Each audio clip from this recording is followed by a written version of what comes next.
Hey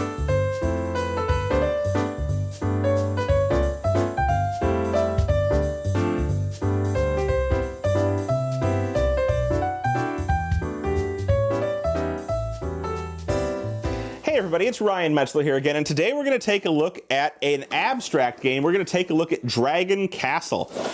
This is published by CMON. I don't know who the designer is, Lorenzo Silva, as well as a couple of other co-designers.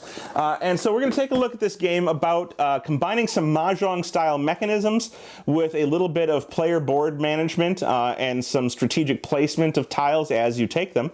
And we'll see how the game plays and come back here at the end and get my opinions on Dragon Castle. So here you can see the setup for Dragon Castle. Now this is a very Mahjong-like game, as you might have guessed from the Mahjong tiles in the center of the board here. So you're going to have the Dragon Castle, and there are a lot of ways you can build this. The instruction manual goes through just a ton of examples of how to build this in different stacks, which I'm sure make it easier or harder to pull off the tiles that you would like throughout the game.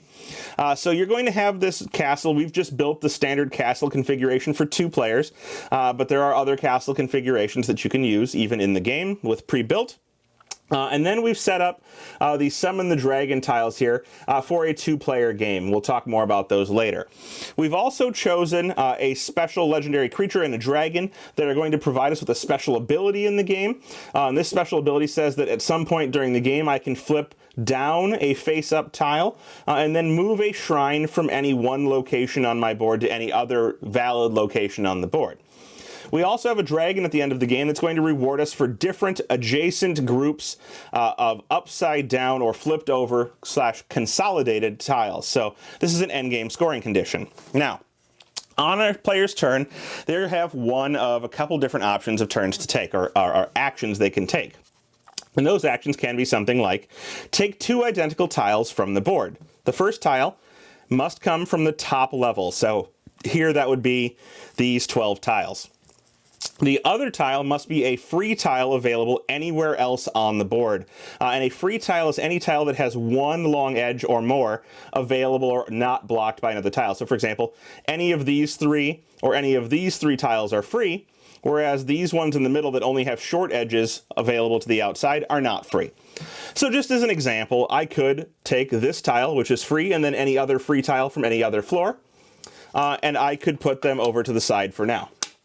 So that would be one possible action, is take 2 tiles. The next possible action is to take 1 free tile from the top. Always the first tile comes from the top. And to take 1 shrine. So maybe I decide I want this tile, and we'll talk about more why you might want certain tiles later. But this tile, and along with that, I can take 1 shrine to be used for later. A third option on my turn is that I can take any 1 tile that's free from the top, let's say these swords right here, and discard it from the game. For doing that, I'm going to get 1 victory point. So I can throw it away to get a victory point. And then there is a 4th option, although it's not available at this point yet in the game. So that would be consolidating the dragons, which is simply taking the rightmost one of these tiles. But in order to be able to do that, you have to have only tiles available on 1 plane of the castle, the bottom plane of the castle left. So until you're at that point, you can't take these free 2-point tiles, triggering the end of the game. Okay, so if in any of the situations where you took tiles, and kept them, for example, the first one I gave you where I took these 2 tiles, that would essentially be my turn, except that once I'm done with my action, I need to place these tiles out on my board, okay? Now, I can place them anywhere I would like, as long as they're not on top of a face-down tile. They can go on top of face-down tiles. They can't go on top of face-up tiles. So on top of a face-down tile is fine, or on the board directly, but not on top of another face-up tile. You can't do this. So you can place them however you'd like, and what you're going to be trying to do is eventually create groups of 4 or more tiles that are of the same type. They don't need to be of the same number, so you'll see these ones here are automatically of the same number. But we also have groups, for example, swords, where they can be of the same type. For example, 1 sword, 2 swords, 3 swords, even up to, I think that's 4 swords there.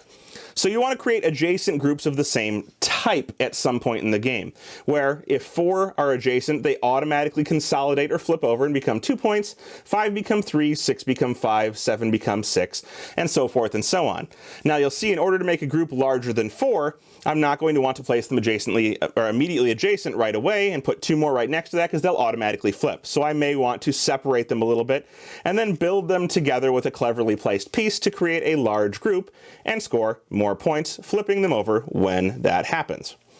When they consolidate, so let's just say I had 2 more tiles in here with the 4 minimum, depending on what type of grouping they are, they could be a faction, or these are called seasons and winds, and these are called dragons. A faction is going to let you put 1 shrine on top of one of the just consolidated groups. So if there were 4 in here, I know these don't match, but ignore that for the time being. If there were 4 in here, it would let me place 1 shrine out on top of this, and this shrine will be worth 1 point at the end of the game because it's on the first level of my castle. In the future, it's possible that I've built on top of these by putting more tiles on top of these consolidated tiles, and I can build them on levels 2 or 3 for 2 or 3 points at the end of the game.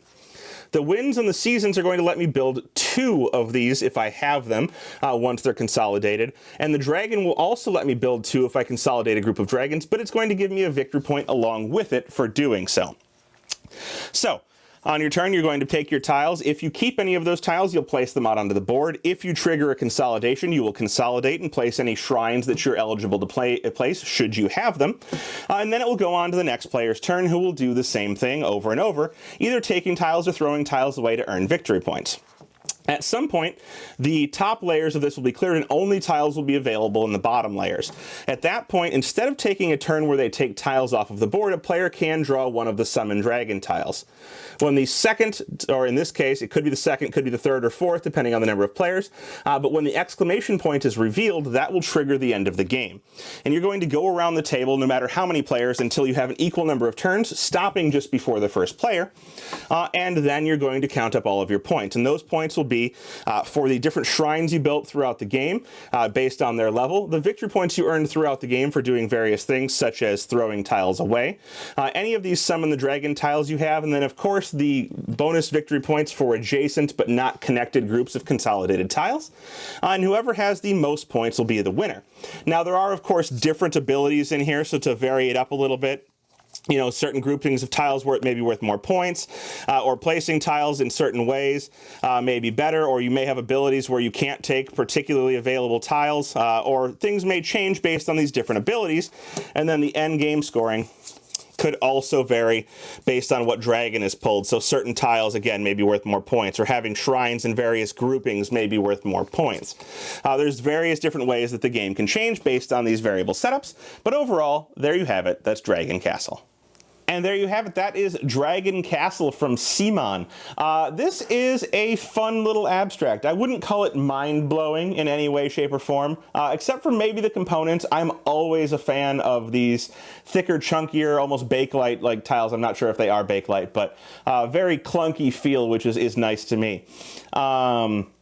Now, the game is basically a little twist on Mahjong, at least computer Mahjong. I will say I've never played full-blown Mahjong with a Mahjong set, but the matching component of Mahjong, separating the tiles from the tower, or from the castle in this case, is very reminiscent of the computer game, with a little bit of twist of where to place them after you've taken them off of the board.